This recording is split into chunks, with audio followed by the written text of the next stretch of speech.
Welcome back to the channel. അപ്പോൾ ഇന്ന് Kerala lunch മെനുവിൻ്റെ 87ാമത്തെ മെനു ആയിട്ടാണ് ഞാൻ വന്നിരിക്കുന്നത്. ഇന്ന് തേങ്ങയൊന്നും ചേർക്കാത്ത സിമ്പിൾ ആയിട്ടുള്ള റെസിപ്പിയാണ്, എന്നാൽ വളരെ ടേസ്റ്റി ആയിട്ടുള്ള ഒരു മെനുവാണ്.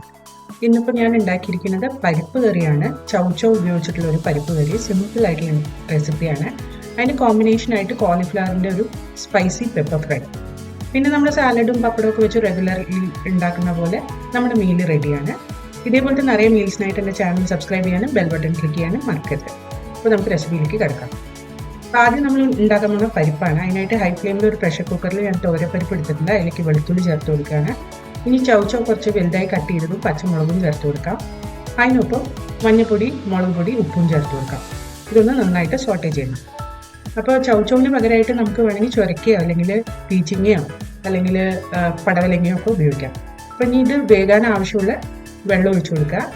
എല്ലാം ഒന്ന് നന്നായി മിക്സ് ചെയ്തതിന് ശേഷം കുക്കർ അടച്ചിട്ട് നമുക്കൊരു 3 വിസിലിന് ഹൈ ഫ്ലെയിമിൽ കുക്ക് ചെയ്തെടുക്കാം.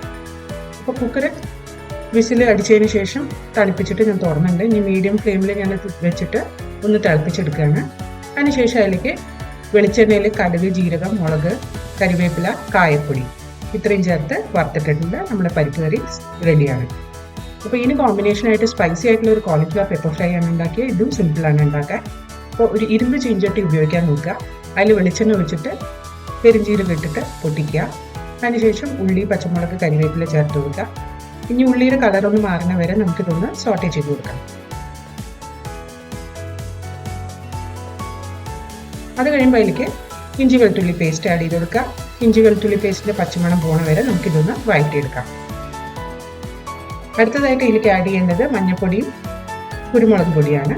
അതും ചേർത്തിട്ട് നന്നായിട്ടൊന്ന് മൂപ്പിച്ചെടുക്കാം. ഇനി ഇതിലെ സ്പെഷ്യൽ ഇൻഗ്രീഡിയൻറ്റ്, അതായത് സോയ സോസ് ആഡ് ചെയ്യുക. സോയ സോസ് ആഡ് ചെയ്യുമ്പോൾ ഇതൊന്ന് നന്നായി കറുത്ത് വരും. പിന്നെ കോളിഫ്ലവറിന് ഒരു ഡിഫറെൻറ്റ് ടേസ്റ്റും വരും.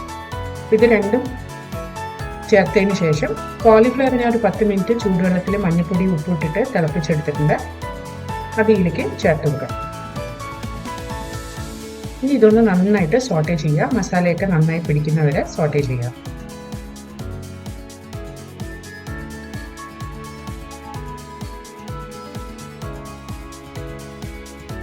നമുക്ക് ഇതിലേക്ക് ഉപ്പ് ചേർത്ത് കൊടുക്കാം. ഉപ്പ് ചേർക്കുമ്പോൾ സോയ സോസ് നമ്മൾ ചേർത്തിട്ടുണ്ടെന്നുള്ള ഓർക്കുക.